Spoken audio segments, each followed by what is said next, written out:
आदरणीय दर्शकवृन्द नमस्कार। विशेष गरी अहिले यो काठमाडौँ उपत्यकाभरिको वातावरणीय प्रदूषण र मौसमको अवस्थाको बारेमा के कस्तो विभागले हेरिराखेको छ भन्ने विषयमा हामी कुराकानी गर्दैछौँ।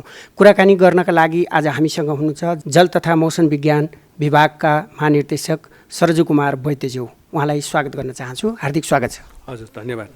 काठमाडौँको मौसम त निकै भयावह देखिएको छ। अहिले वातावरण प्रदूषण भइराखेको छ। यसको बारे यो विभागले कसरी तयारी गरिराखेको छ, के प्लान छ? हजुर, धन्यवाद। राम्रो प्रश्न गर्नुभयो। अब यो मौसमको कन्डिसन भन्दा पनि यो वायु प्रदूषण हो। काठमाडौँमा जुन अहिले विगत केही दिनदेखि जुन एयर पोल्युसनले गर्दाखेरि तपाईँले हेर्नुभयो भने भिजिबिलिटी साह्रै नै कम भएको छ र भिजिबिलिटी कम भएर कतिपय डोमेस्टिक र इन्टरनेसनल फ्लाइट्सहरूसम्म पनि क्यान्सल भएको छ।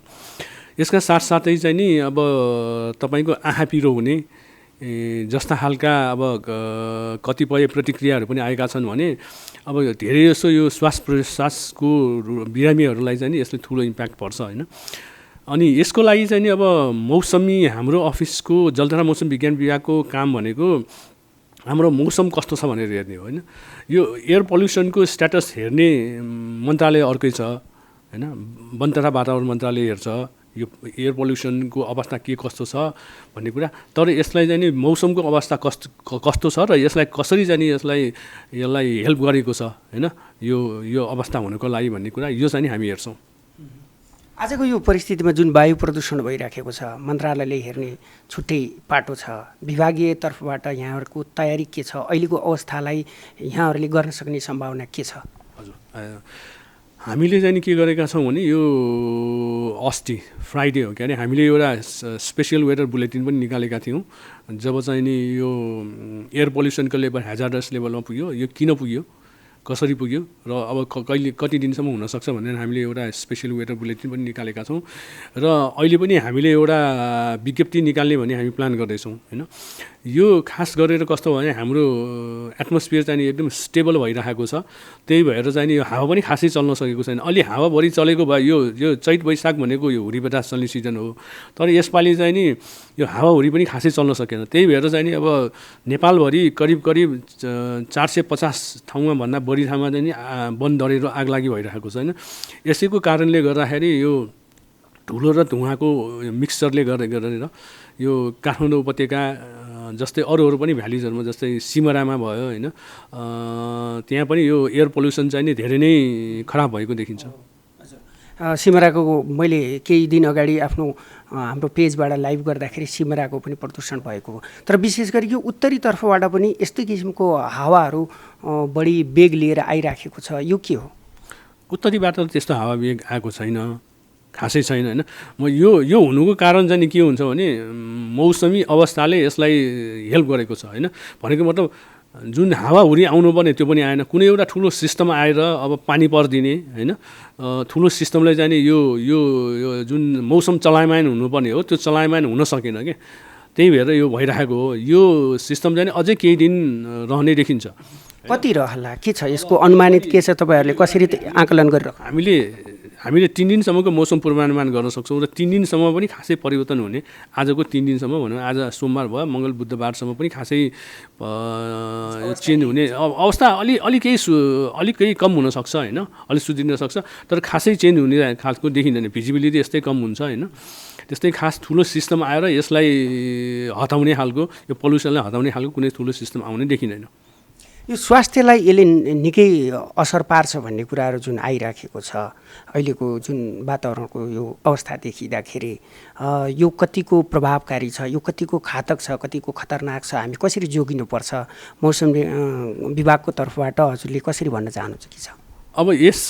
अब यो स्वास्थ्य सम्बन्धी हो। यसमा हामीले भनौँ न कुनै कमेन्ट्स दिनु चाहिँ उचित होला जस्तो लाग्दैन। किनभने त्यो हाम्रो एक्सपर्टिज होइन। हाम्रो एक्सपर्टिज भनेको मौसम, जलवायु परिवर्तन सम्बन्धी बोल्ने हो। त्यस कारण यसमा के कस्तो खालको यसले इम्प्याक्ट पार्छ भन्ने कुरा अब मेरो विचारमा स्वास्थ्य मन्त्रालयसँग हजुरले सोध्नुभयो भने चाहिँ नि राम्रो हुन्छ।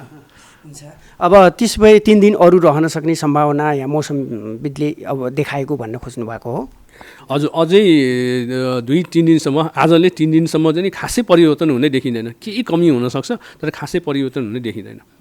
यसको भावी प्रभाव के हुन सक्छ? अब यसपछि पानी पर्ला या के छ, त्यस्तो कुनै त्यस्तो पूर्वानुमान गर्न सकिन्छ? अब मैले भर्खर भने जस्तै 3 दिनसम्म हामीले मौसम पूर्वानुमान गर्छौँ। 3 दिनसम्म कुनै त्यस्तो ठुलो सिस्टम आउने देखिँदैन।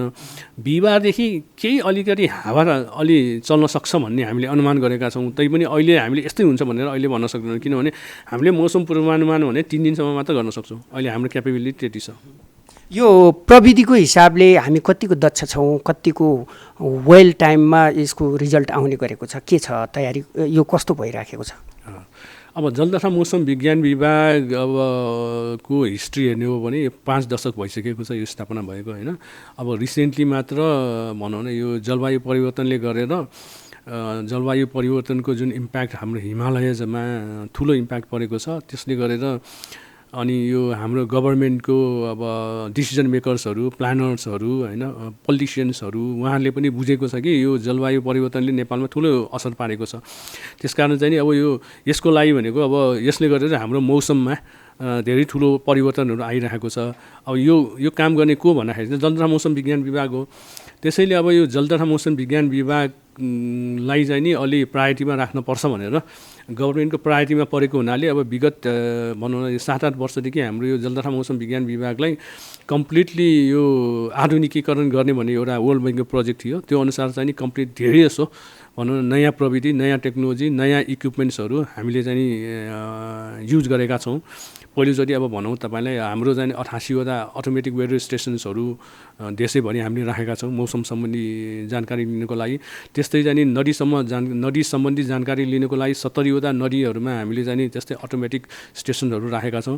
त्यस्तै हामीले पहिलोचोटि नेपालमा मौसमी राडार हामीले सुर्खेतमा स्थापना गरेका थियौँ। त्यस्तै चट्याङको चाहिँ नि स्टडी गर्नको लागि भनेर हामीले चट्याङ सम्बन्धी 9वटा चट्याङको सञ्जाल हामीले चाहिँ स्थापना गरेका छौँ।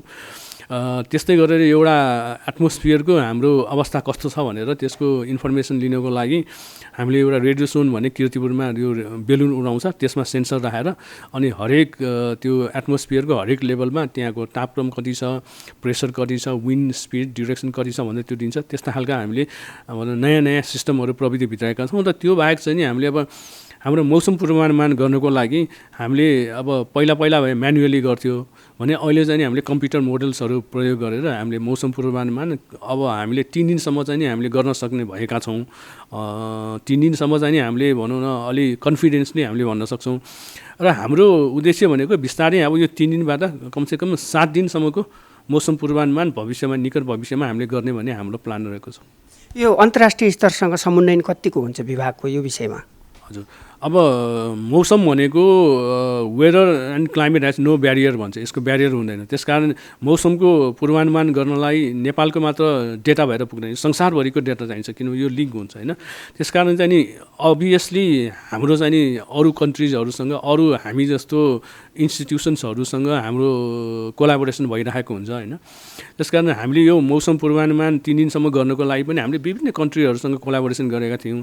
र अहिले 7 दिनसम्म मौसम पूर्वानुमान गर्नको लागि पनि हामीले अब एक्जाम्पलको लागि हामीले यो ECMWF भन्छ, यो संसारको 7 दिनसम्मको मौसम पूर्वानुमान सबभन्दा बेस्ट वर्ल्डमा, होइन, युरोपमा छ। त्योसँग हामी कोलाबोरेसन गर्दैछौँ, होइन। त्यस्तै regional integrated multihazard early warning system भन्ने राइम्स भन्ने एउटा छ हाम्रो ब्याङ्ककमा, उनीहरूसँग पनि हामी कोलाबोरेसन गर्दैछौँ। त्यस्तै चाहिँ अहिले अब हामीले चाहिँ के पनि गर्ने कोसिस गर्दैछौँ भने अब मौसम पूर्वानुमान मात्र गरेर हुँदैन, यसको असर कति हुनसक्छ त्यो पनि आवश्यक पर्छ भनेर असरमा आधारित मौसम पूर्वानुमान भनेर हामीले इम्प्याक्ट बेस्ड फोरकास्टिङ भनेर हामी त्यो पनि अब निकट भविष्यमा हामी सुरु गर्दैछौँ। यसको लागि हामी UK मेट अफिससँग हामी कोलाबोरेसन गर्दैछौँ। यहाँको कार्यकालमा त्यो हामीले सुन्न देख्न पाउँछौँ त्यो प्रविधि। हामीले इम्प्याक्ट बेस्ड फोरकास्ट त अब मिल्यो भने यही कमिङ मनसुन 2021 को मनसुन भनौँ जुनदेखि सुरु हुन्छ मनसुन, त्यहीबाट हामीले एउटा पाइलट एरियाको रूपमा 9वटा जुन पोहोर साल 2020मा जहाँ चाहिँ धेरै भूकम्प गयो र धेरै ल्यान्डस्लाइड गयो, त्यो ल्यान्डस्लाइड गएको एरियाहरूमा हामीले चाहिँ नि यो इम्प्याक्ट बेस्ड फोरकास्टिङ सुरु गर्ने भन्ने हाम्रो अहिलेको प्लान रहेको छ। सायद हामी सुरु गर्छौँ होला त्यो बेलादेखि। हामी कहाँ मौसम परिवर्तन हुँदाखेरि धेरैजसो भारत र बङ्गलादेशको खाडीबाट आउने मौसमी त्यो प्रभावहरूले हामीलाई असर गरिराखेको हुन्छ। यो समन्वयन कस्तो छ, के छ, तयारी कस्तो हुन्छ यस्तो बेलामा? हामी कहाँ मौसम भनेको चाहिँ नि जस्तै मनसुनमा बङ्गालको खाडीबाट आउँछ त्यो सिस्टम होइन, त्यसपछि जाडो महिनामा वेस्टबाट आउँछ, अरू बेलामा लोकली डेभलप हुन्छ। अहिले जस्तै प्री मनसुन सिजन भन्छ नि, यो लोकली डेभलप हुन्छ होइन, टेम्परेचर बढिरहेको हुन्छ, दिनभर तातिन्छ, अनि पछि लोकल्ली चाहिँ नि त्यो सिस्टम डेभलप भएर साँझपख चाहिँ नि थन्डर स्टर्म, लाइटिङ, हावाहुरी चल्ने हुन्छ। त्यस कारण हामी कहाँ 2-3 थरीको चाहिँ नि सिस्टम्सहरूले इन्टरेक्ट गरिरहेको हुन्छ। त्यसमा पनि फेरि हाम्रो चाहिँ नि माउन्टेनियरिङ कन्ट्री भयो होइन, त्यस कारण हाम्रो माउन्टेन्स, हिमालयजहरूले यो सिस्टमहरूसँग इन्टरेक्ट गरेर अनि हाम्रो मौसममा चाहिँ नि अब परिवर्तनहरू हुन्छ होइन। अब यसको लागि भनेको हामीले अब भनौँ न, यसको लागि इन्फर्मेसन हाम्रो, मैले अघि नै भने जस्तै नेपालको मात्र इन्फर्मेसन पुग्दैन, हाम्रो इन्डियाको, पाकिस्तान, चाइना, तिब्बत, बङ्गालको खाडी सबैको इन्फर्मेसनहरू, डाटाहरू चाहिँ नि इन्टरनेसनली सेयर भएको हुन्छ होइन। त्यो सबै डाटाहरूलाई हामी एनालाइसिस गरेर हामी मौसम पूर्वानुमान गर्ने गर्छौँ। एउटा जिज्ञासा, यो केही महिना 1 वर्ष नै भयो क्यारे गत वर्षको मौसमी अवस्थामा एकपटक ठुलो चट्याङ परिरहेको थियो पूर्वतिर, तर त्यसको साउन्ड आएको थिएन, तर चट्याङ चाहिँ एकदम निरन्तर रूपमा 1-1.5 घन्टासम्म देखियो। यो कारण के हो र कसरी हुनसक्छ यस्तो सम्भावना, जस्तो साउन्ड नआउने, लाइटिङहरू मात्रै देखिने, यो निकै टाढाबाट हाम्रो आँखाले मात्रै देख्न सकिया हो या अरू त्यसमा कुनै त्यस्तो अदृश्य केही थियो, के लाग्छ यहाँलाई? यस्तो हुन्छ, चट्याङ भनेको कसरी पर्छ, मैले भर्खर भने जस्तो यो प्री मनसुन सिजनमा हुन्छ, मार्च अप्रिल मेलाई हामी प्री मनसुन सिजन भन्छौँ। यो बेलामा कस्तो हुन्छ भने तपाईँको सूर्यको प्रकाश तापले गरेर जमिन तातिने हुन्छ, त्यसपछि अनि तपाईँको यो एटमोस्फियर अनस्टेबल भएर तपाईँको लाइटनिङ, थन्डर स्टर्म्सहरू डेभलप हुन्छ होइन, लोकली डेभलप हुन्छ। अब यो यसमा चाहिँ कस्तो हुन्छ भने अब तपाईँले लाइट र साउन्डको कुरा हुन्छ होइन, तपाईँले जुन थन्डर भनेको साउन्ड भयो, हामीले सुन्ने गऱ्याङगुरिङ भयो, लाइटनिङ हुने भनेको त्यो फ्ल्यास अफ लाइट, त्यो लाइट भयो होइन। ल लाइटको स्पिड भनेको साउन्डको भन्दा धेरै गुणा बढी हुन्छ। त्यस कारण चाहिँ नि हामीले सबभन्दा पहिला लाइटनिङ देख्छौँ, हामीले फ्ल्यास गरेको लाइटिङ भएको देख्छौँ, अनि एकछिनपछि मात्र साउन्ड सुन्छौँ, किनभने त्यो साउन्डलाई ट्राभल गर्नलाई टाइम लाग्छ। कहिलेकाहीँ कस्तो हुन्छ भने नेपाल त पहाडी कन्ट्री हो, जस्तै पहाडको पारीतिर भनौँ न, अलि तारा नै अब आकाशको माथितिर चाहिँ नि फ्ल्यास भएको हुन्छ, लाइटिङ भएको हुन्छ, त्यो लाइटिङ त हामीसँग पुग्छ, तर त्यो साउन्ड छ नि, त्यो साउन्ड चाहिँ नि हामीसँग नपुग्न सक्छ, किनभने त्यो बिचमै चाहिँ नि त्यो भनौँ त्यसको डिस्टेन्स त्यसले त्यो ट्राभल गर्न सक्दैन। त्यस कारण चाहिँ कहिलेकाहीँ चाहिँ कस्तो हुन्छ भने हामीले लाइटनिङ चाहिँ नि देख्छौँ, फ्ल्यास भइरहेको देख्छौँ, तर साउन्ड चाहिँ नि हामी सुन्दैनौँ, किन्तु त्यो सिस्टम चाहिँ नि टाढा डेभलप भएको हो भने हामी अनुमान लगाउन सक्छौँ। हवस्, आफ्नो समय र विचारका लागि यहाँलाई धेरै धेरै धन्यवाद वैद्य सर। हजुर, धन्यवाद तपाईँहरूलाई पनि।